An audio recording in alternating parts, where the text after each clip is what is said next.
इस लेक्चर में हम एरिस्टोटल का जो गॉड का कंसेप्ट है उसको एग्जामिन करेंगे, लेकिन उससे पहले हम इस कंसेप्ट का बैकग्राउंड समझने की कोशिश करते हैं और देखते हैं कि इस कंसेप्ट का एरिस्टोटल की नेचुरल साइंस के साथ क्या रिलेशन है, नेचुरल साइंस के साथ क्या कनेक्शन है। सबसे पहले हम ये समझते हैं कि नेचुरल साइंस होती क्या है, इसका सब्जेक्ट मैटर क्या है। क्योंकि एरिस्टोटल का जो गॉड है वो नेचुरल साइंस के लिए एक रिक्वायरमेंट है, एक ज़रूरत है। जैसे हमने पहले डिस्कस किया था कि अगर चेंज पॉसिबल नहीं है तो नेचुरल साइंस भी पॉसिबल नहीं है, और ठीक इसी तरह से गॉड भी नेचुरल साइंस के लिए ज़रूरी है। बिना गॉड के नेचुरल साइंस का जो फ्रेमवर्क है वो काम नहीं करेगा, वो फ्रेमवर्क कंप्लीट नहीं हो सकता। इसलिए गॉड को समझने से पहले हमें ये देखना होगा कि नेचुरल साइंस क्या चीज़ होती है, और ये हम एरिस्टोटल के पॉइंट ऑफ व्यू से, एरिस्टोटल की नज़र से देखने की कोशिश करते हैं। एरिस्टोटल कहते हैं कि जो भी सब्सटेंसेस होते हैं वो दो तरह के हो सकते हैं। एक सेंसिबल सब्सटेंसेस हो सकते हैं और एक नॉन सेंसिबल सब्सटेंसेस हो सकते हैं। सेंसिबल सब्सटेंसेस को आप फिजिकल सब्सटेंसेस भी कह सकते हैं, जो आप अपनी सेंसेस का यूज़ करके एक्सपीरियंस कर सकते हैं, जिन्हें आप टच कर सकते हैं, जिन्हें आप देख सकते हैं, जिन्हें आप स्मेल कर सकते हैं। तो ऐसे जो भी सब्सटेंसेस हैं वो सेंसिबल या फिजिकल सब्सटेंसेस होते हैं। जैसे एक ट्री, एक एनिमल, एक ह्यूमन पर्सन, या कोई लैपटॉप, कीबोर्ड, ये जो भी चीज़ें आप देख सकते हैं वो सब फिजिकल सब्सटेंसेस हैं। और नॉन सेंसिबल सब्सटेंसेस ऐसे सब्सटेंसेस होते हैं जिन्हें हम सेंसेस के थ्रू परसीव नहीं कर सकते। आप इन्हें देख नहीं सकते, आप इन्हें टच नहीं कर सकते, आप इन्हें स्मेल नहीं कर सकते। इन्हें आप नॉन फिजिकल सब्सटेंसेस भी कह सकते हैं। जैसे एग्जाम्पल के लिए गॉड एक ऐसा सब्सटेंस है जो नॉन फिजिकल है, नॉन सेंसिबल है। फिर एरिस्टोटल इन फिजिकल सब्सटेंसेस को दो पार्ट्स में डिवाइड कर देते हैं। एक फिजिकल सब्सटेंसेस ऐसे होते हैं जो नेचुरल होते हैं, और दूसरे फिजिकल सब्सटेंसेस ऐसे हैं जो आर्टिफैक्ट्स होते हैं। नेचुरल का मीनिंग है ऐसे सब्सटेंसेस जो बाय नेचर एग्जिस्ट करते हैं, जैसे एनिमल्स, प्लांट्स, ट्रीज। इनको ह्यूमंस ने नहीं बनाया है, ये नेचर में पहले से एग्जिस्ट कर रहे हैं। और साथ ही इनके अंदर एक ड्राइव होती है, एक डिज़ायर होता है चेंज होने के लिए। इनके अंदर एक लालसा होती है, एक आवेग होता है चेंज होने के लिए, ग्रो होने के लिए। जैसे एक ट्री होता है, उसमें एक डिज़ायर होता है ग्रो होने के लिए। ये जैसे फायर होती है, फायर में एक डिज़ायर होता है ऊपर की ओर जाने के लिए, या फिर जहाँ भी उसे जगह मिले उस तरफ फैलने के लिए। उसमें ऐसा एक डिज़ायर होता है, और ऐसा ही डिज़ायर हमारे अंदर भी होता है कि हम भी अपने पोटेंशियल को अचीव करें। तो ऐसे जो भी फिजिकल सब्सटेंसेस हैं जो नेचुरल हैं, नेचर में पहले से एग्जिस्ट करते हैं, और जिनके अंदर एक डिज़ायर है, चेंज होने का जो डिज़ायर है, ग्रो होने का जो डिज़ायर है, वो नेचुरल में आते हैं। और दूसरी ओर ऐसे भी फिजिकल सब्सटेंसेस होते हैं जो नेचर में पहले से एग्जिस्ट नहीं करते, जिनको ह्यूमन बींग्स ने बनाया है, हमने बनाया है। जैसे ये लैपटॉप है, कीबोर्ड है, कोई कार है, गाड़ी है, कोई चेयर है, कोई टेबल है। ये सब चीज़ें, ये सब नेचर में पहले से एग्जिस्ट नहीं करती, ये सब ह्यूमंस ने बनाई हैं, ये सब मैन मेड हैं। इसलिए एरिस्टोटल इनको आर्टिफैक्ट्स कहते हैं, आर्टिफैक्ट्स। और ये जो मैन मेड चीज़ें होती हैं, इनमें कोई चेंज या ग्रो होने का कोई डिज़ायर नहीं होता। ये सिर्फ तभी चेंज होती हैं जब इनको बाहर से कोई चेंज करता है, यानी कोई दूसरा पर्सन या कोई एजेंट जब इनको चेंज करेगा तभी इनमें कोई चेंज आएगा, या फिर ये ग्रो करेगी, नहीं तो ये ऐसे ही बनी रहेगी। जैसे एक ट्री में एक डिज़ायर होता है चेंज या ग्रोथ के लिए, तो वो ग्रो करता है। लेकिन उसी ट्री से आप एक टेबल बना देते हैं, लेकिन उस टेबल में ऐसा कोई डिज़ायर नहीं है। वो चेंज तभी हो सकता है जब उसको चेंज किया जाए। एक कारपेंटर या कोई पर्सन जब उस टेबल को चेंज करेगा तभी वो चेंज होगा, नहीं तो वो वैसे का वैसे बना रहेगा। तो ऐसे एरिस्टोटल सब्सटेंसेस को फिजिकल और नॉन फिजिकल ऑब्जेक्ट्स में डिवाइड करते हैं। फिर फिजिकल ऑब्जेक्ट्स को नेचुरल और आर्टिफैक्ट्स में डिवाइड करते हैं, और उसके बाद वो नेचुरल साइंस को डिफाइन करने की कोशिश करते हैं कि नेचुरल साइंस एक स्टडी है नेचुरल ऑब्जेक्ट्स के बारे में, यानी ऐसे ऑब्जेक्ट्स जो फिजिकल हैं, जिन्हें देखा जा सकता है, टच किया जा सकता है, ऐसे ऑब्जेक्ट्स जो नेचर में पहले से एग्जिस्ट कर रहे हैं। और जिनके अंदर एक ड्राइव है चेंज होने के लिए, ग्रो होने के लिए। तो नेचुरल साइंस ऐसे नेचुरल ऑब्जेक्ट्स की स्टडी है। लेकिन नेचुरल साइंस इन ऑब्जेक्ट्स के किस एस्पेक्ट को स्टडी करती है? तो वो कहते हैं कि नेचुरल साइंस का जो मेन फोकस है वो है चेंज को स्टडी करने में। और चेंज का मीनिंग है पोटेंशियल से एक्चुअल की ओर जाना। जैसे एक बीज में एक ट्री बनने का पोटेंशियल है, जब उसका पोटेंशियल एक्चुअल में ट्रांसफॉर्म होता है, यानी वो बीज जब बीज से ट्री बनता है, तो उसको एरिस्टोटल चेंज एंड डेवलपमेंट कहते हैं। और यही चेंज नेचुरल साइंस का मेन कंसर्न है। और ये सब हमने लास्ट वीडियो में डिस्कस किया था, आपको याद होगा। पोटेंशियल से एक्चुअल की ओर जाना एक चेंज है। और ये जो चेंज है ये 4 टाइप्स का हो सकता है: qualitative change, quantitative change, locomotive change और सब्सटेंशियल चेंज। क्वालिटेटिव मीन्स जब किसी चीज़ की क्वालिटी या कंडीशन में कोई चेंज आता है। जैसे पानी गर्म से ठंडा हो जाता है, एक पेड़ के जो पत्ते हैं वो पहले ग्रीन थे, उसके बाद येलो हो जाते हैं। या फिर एक हेल्दी पर्सन था, वो बीमार हो जाता है, तो ऐसे उसकी क्वालिटी में चेंज आता है। और हिंदी में शायद इसको गुणात्मक परिवर्तन कहते हैं। क्वांटिटेटिव चेंज का मीनिंग है ऐसा कोई चेंज जिसको हम नंबर्स में मेजर कर सकते हैं, नंबर्स के अंदर मेजर किया जा सकता है। यानी जब उसका अमाउंट, जब उसका वेट, साइज चेंज होता है। जैसे एक ट्री की हाइट बढ़ती है, मीटर्स में बढ़ती है, या किसी पर्सन का वेट बढ़ता है किलोज में, या आप एक गिलास में से पानी कम कर देते हैं लीटर्स में। तो ये जो मात्रात्मक परिवर्तन होता है, यानी क्वांटिटी में इंक्रीज या डिक्रीज होता है, ठीक है, तो ये क्वांटिटेटिव चेंज है। और लोकोमोशन का मतलब है मूवमेंट या मोशन, एक जगह से दूसरी जगह पे जाना। जैसे कोई एक चीज़ है एक जगह से दूसरी जगह पर मूव हो जाती है। जैसे एक कैट है, पहले फर्श पे थी और वो जंप करके टेबल पर आ जाती है। या फिर एक ट्रेन है जो एक स्टेशन पे थी और वो वहाँ से दूसरे स्टेशन पे पहुँच जाती है। तो ये एक स्थान परिवर्तन है। और फिर लास्ट है सब्सटेंशियल चेंज। इसका मीनिंग है जब एक सब्सटेंस एग्जिस्टेंस में आता है या फिर एग्जिस्टेंस से चला जाता है, उसको सब्सटेंशियल चेंज कहते हैं। जैसे एक बच्चे का जन्म होता है तो वो एग्जिस्टेंस में आता है, या फिर सोक्रेटिस की डेथ हुई तो वो एग्जिस्टेंस से चले जाते हैं। यानी coming into being and passing out of being. तो नेचुरल साइंस में नेचुरल ऑब्जेक्ट्स के चेंज को स्टडी करते हैं। चेंज मीन्स पोटेंशियल से एक्चुअल की ओर जाना। और ये 4 टाइप्स का होता है, और इस चेंज के 4 ही कॉज होते हैं जो हमने लास्ट वीडियो में डिस्कस किए थे। तो यहाँ तक हम सबको सारी जो पॉइंट्स हैं क्लियर हैं। लेकिन प्रॉब्लम यह है कि मैटर अपने आप में एक बंडल है पोटेंशियलिटीज़ का। इस मैटर में बहुत सारी संभावनाएं हैं, बहुत सारी पॉसिबिलिटीज़ हैं, लेकिन उसको एक्चुअलाइज होने के लिए किसी न किसी फोर्स की नीड है। चेंज का मीनिंग है पोटेंशियल से एक्चुअल की ओर जाना, लेकिन इसके लिए भी कोई ना कोई फोर्स तो चाहिए, क्योंकि मैटर के अंदर ऐसी कोई फोर्स नहीं है, उसके अंदर सिर्फ पोटेंशियल है। तो एरिस्टोटल ऐसी किसी फोर्स को फाइंड करने की कोशिश कर रहे हैं जो इस मूवमेंट को, इस चेंज को एक्सप्लेन कर सके। और एरिस्टोटल उस फोर्स का नाम देते हैं अनमूव्ड मूवर, अनमूव्ड मूवर। और कई बार इस अनमूव्ड मूवर को फर्स्ट मूवर या फर्स्ट कॉज भी कहा जाता है, लेकिन ये नाम इस कंसेप्ट को पूरी तरह से सूट नहीं करता, क्योंकि जब हम इस वर्ड का यूज़ करते हैं तो हमें ऐसा लगता है कि ये मूवमेंट्स की एक लंबी चेन में सबसे पहला कॉज है।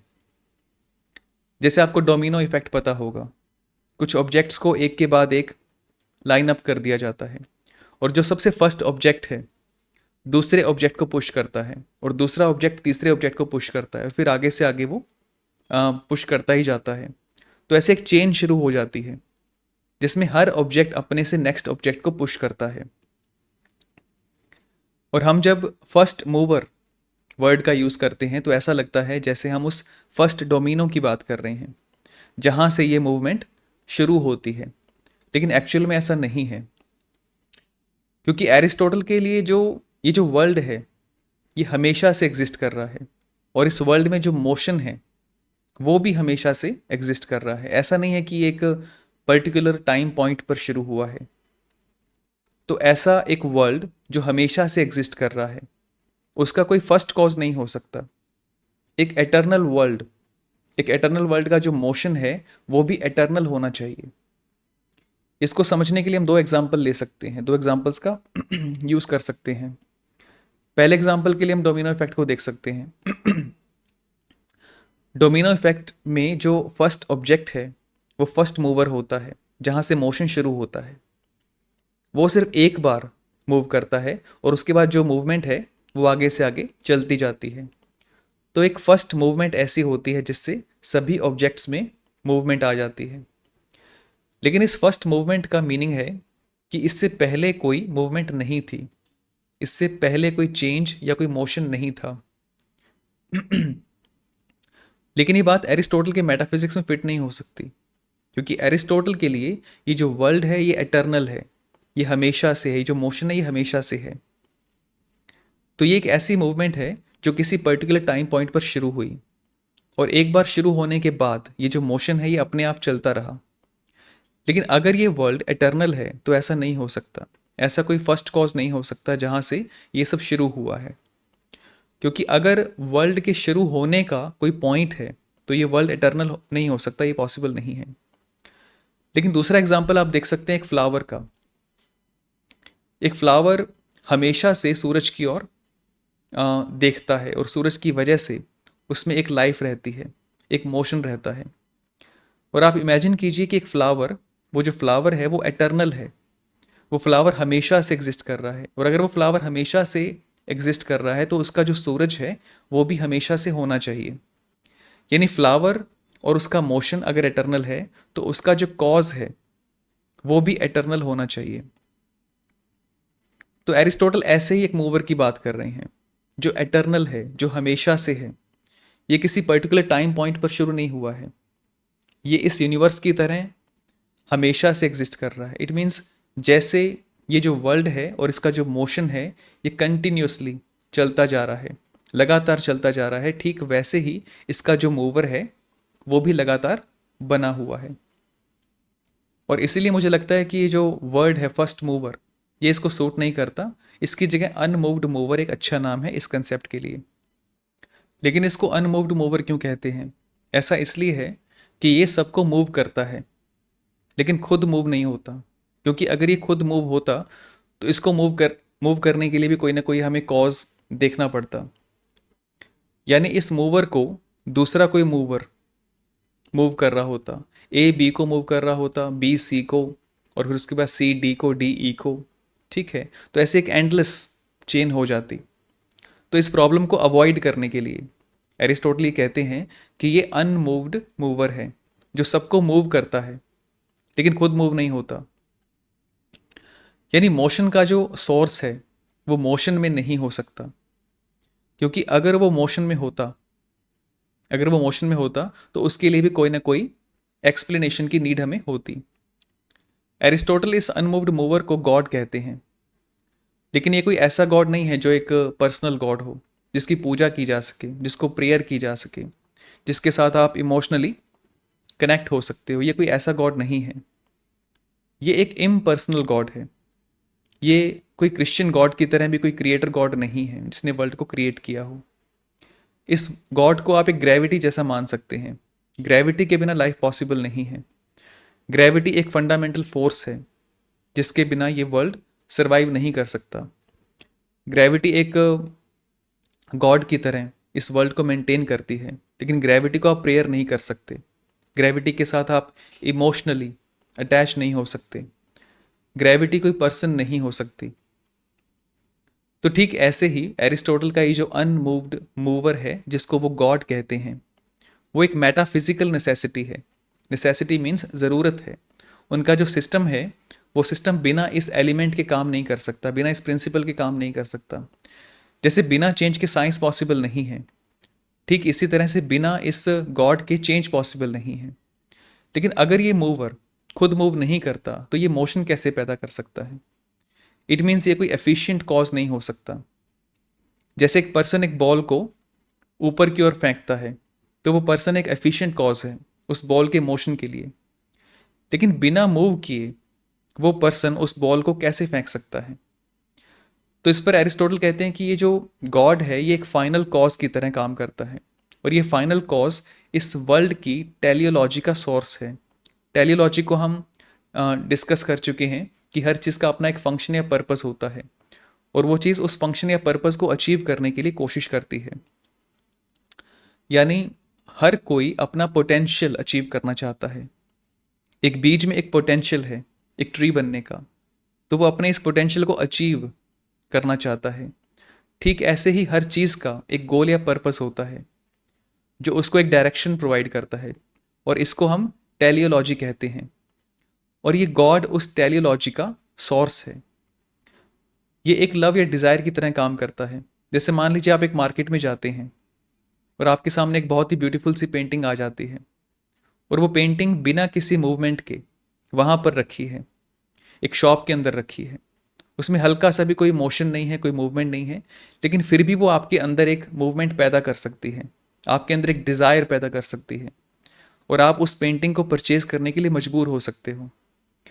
ठीक ऐसे ही जो नेचर है उसमें भी एक मोशन पैदा होता है गॉड की वजह से, क्योंकि जो नेचर है उसमें एक लव है, एक डिज़ायर है गॉड के लिए। इसलिए एरिस्टोटल कई जगह पर लिखते हैं कि ये दुनिया जो है प्यार से चलती है। तो ये जो इन्नेट लव है नेचर में उस गॉड के लिए, यही लव इस नेचर को मूव करता है। लेकिन इस लव का क्या रीज़न है? इस इन्नेट लव का रीज़न है क्योंकि जो अनमूव्ड मूवर है वो हाईएस्ट रियलिटी है, वो परफेक्ट रियलिटी है। हर चीज़ में एक पोटेंशियल होता है जिसको उस चीज़ ने अभी तक रियलाइज़ नहीं किया होता, जिसको अभी तक उसने अचीव नहीं किया होता। लेकिन गॉड में ऐसी कोई पोटेंशियल नहीं है, क्योंकि गॉड में जो भी पोटेंशियल था वो गॉड ने अचीव कर लिया है। इसलिए गॉड में कोई पोटेंशियलिटी बाकी नहीं बची, उसमें सिर्फ एक्चुअलिटी है, और वो हाईएस्ट परफेक्शन की स्टेज पर है। और अगर वो गॉड हाईएस्ट परफेक्शन है, हाईएस्ट रियलिटी है, तो उसको अचीव करने के लिए लव या डिज़ायर होना नॉर्मल सी बात है। इसलिए जो भी नेचुरल ऑब्जेक्ट्स हैं जो अपने पोटेंशियल को अचीव करना चाहते हैं, उनके अंदर एक इन्नेट लव होता है, एक इन्नेट डिज़ायर होता है उस रियलिटी को अचीव करने के लिए, उस गॉड के लिए। और यही रीज़न है कि वो जो गॉड है वो चेंजलेस है। हम अपने आप को चेंज क्यों करते हैं? क्योंकि हमारे अंदर एक पोटेंशियल होता है और हम उसको अचीव करना चाहते हैं। लेकिन अगर कभी ऐसा हो जाए कि जो भी हमारे अंदर पोटेंशियल है वो हम अचीव कर लें और उस हाईएस्ट लेवल तक पहुंच जाएं, जिसके बाद आगे जाने की कोई जगह नहीं है, तो क्या होगा? इसलिए जो गॉड है वो प्योर एक्चुअलिटी है। गॉड ने सब कुछ अचीव कर लिया है, वो पूरी तरह से परफेक्ट है, इसलिए वो चेंज नहीं हो सकते और वो चेंजलेस हैं। और जो परफेक्ट है उसमें अगर कोई चेंज होता भी है तो वो नीचे की ओर ही हो सकता है। जो हाईएस्ट गुड के पॉइंट पर है, अगर वो मूव करेगा तो वो हाईएस्ट पॉइंट से और ऊपर नहीं जा सकता, वो नीचे की ओर ही आएगा। तो ऐसा गॉड के केस में पॉसिबल नहीं है, इसलिए गॉड चेंजलेस हैं। और एक स्टूडेंट ने क्वेश्चन किया था एरिस्टोटल के एक्टस प्यूरस के बारे में। एक्टस प्यूरस का मीनिंग भी यही होता है, प्योर एक्चुअलिटी। एरिस्टोटल का गॉड प्योर एक्चुअलिटी है, और वैसे ये जो वर्ल्ड है एक्टस प्यूरस एरिस्टोटल का नहीं है, ये थॉमस एक्विनस का है। लेकिन ये जो आइडिया है, ये जो कंसेप्ट है, ये एरिस्टोटल का है। इस आइडिया को जब आगे स्कोलास्टिक फिलॉसफी में यूज़ किया गया तो इसके लिए एक्टस प्यूरस वर्ड का यूज़ किया गया। और वैसे भी आप जानते हैं कि जो एरिस्टोटल हैं वो ग्रीक लैंग्वेज में लिखते थे, और ये जो वर्ड है एक्टस प्यूरस ये लैटिन भाषा का है, और थॉमस एक्विनस की जो राइटिंग्स हैं वो सारी लैटिन भाषा में हैं। और मिडिवल फिलॉसफी में हम जब इस टॉपिक को स्टडी करेंगे तो बहुत ही डिटेल से हम इसको डिस्कस करेंगे। तो हम बात कर रहे थे कि गॉड प्योर एक्चुअलिटी है, और यही रीज़न है कि गॉड मटेरियल नहीं हो सकता, क्योंकि मटेरियल का मीनिंग है पोटेंशियल। और अगर सब पोटेंशियल अचीव कर लिया गया है तो वो मटेरियल नहीं हो सकता। इसलिए गॉड के पास कोई फिजिकल बॉडी नहीं है, वो एक प्योर एक्चुअलिटी है, सिर्फ एक्चुअलिटी, ओनली परफेक्शन। लेकिन ये अनमूव्ड मूवर करता क्या है? अगर ये हाईएस्ट रियलिटी है तो इसकी जो एक्टिविटी है वो भी हाईएस्ट लेवल की होगी। इट मीन्स ऐसी एक्टिविटी जिसकी वैल्यू सबसे हाईएस्ट हो। एरिस्टोटल कहते हैं कि वो एक्टिविटी है सोचना, थिंकिंग।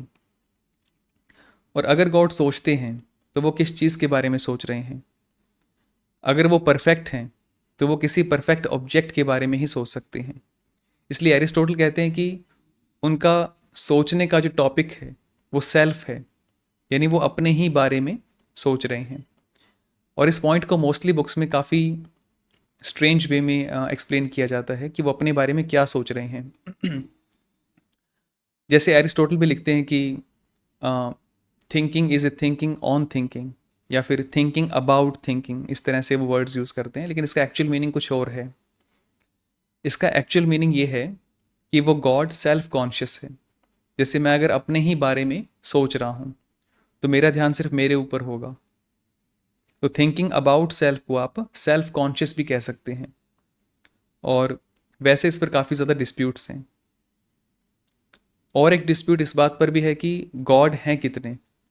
कहीं पर एरिस्टोटल एक सिंगल गॉड की बात करते हैं और कहीं पर वो 55 गॉड्स की बात करते हैं, 55 गॉड्स की बात करते हैं। अगर आप उनकी फिजिक्स नाम की बुक रीड करते हैं तो उसमें आपको काफ़ी सारे पैसेजेस मिलेंगे जहाँ पर वो मल्टीपल गॉड्स की बात कर रहे हैं, और मेटाफिजिक्स नाम की बुक में भी ऐसा ही है। लेकिन कुछ प्लेसेस पर वो सिंगल गॉड की बात भी कर रहे हैं, एक गॉड की बात भी कर रहे हैं, तो इस पर काफ़ी ज़्यादा कन्फ्यूज़न है कि गॉड कितने हैं। और वैसे अगर देखा जाए तो एरिस्टोटल का गॉड मल्टीपल नहीं हो सकता, क्योंकि एरिस्टोटल के गॉड में मटेरियल नहीं है, और बिना मटेरियल के कोई भी चीज़ इंडिविजुअल नहीं हो सकती, क्योंकि मैटर किसी चीज़ को दिसनेस प्रोवाइड करता है, दिसनेस एक यूनिक आइडेंटिटी प्रोवाइड करता है। और अगर गॉड में मैटर नहीं है, वो एक प्योर फॉर्म है या प्योर एक्चुअलिटी है, तो वो इंडिविजुअल नहीं हो सकता। तो ऐसे एरिस्टोटल का गॉड एक मेटाफिजिकल नेसेसिटी है। जैसे नेचुरल साइंस के लिए चेंज को डिफाइन करना ज़रूरी है, और चेंज को एक्सप्लेन करने के लिए एक अनमूव्ड मूवर की नीड है। इसलिए एरिस्टोटल इस गॉड के कंसेप्ट को इंट्रोड्यूस करते हैं कि गॉड एटर्नल है, परफेक्ट है, मोशनलेस है, चेंजलेस है, और ये नॉन मटेरियल है, और ये प्योर एक्चुअलिटी भी है। और ये गॉड एक फाइनल कॉज भी है। वो मटेरियल कॉज नहीं हो सकता क्योंकि उसमें कोई मटेरियल नहीं है। वो एफिशिएंट कॉज भी नहीं हो सकता क्योंकि वो मोशनलेस है, और वो फॉर्मल कॉज भी नहीं हो सकता क्योंकि वो पूरी तरह से एक्चुअलाइज हो चुका है, वो प्योर एक्चुअलिटी है। तो वो एक फाइनल कॉज की तरह काम करता है। इस वीडियो में इतना ही। Thank you so much for watching this video. Thank you.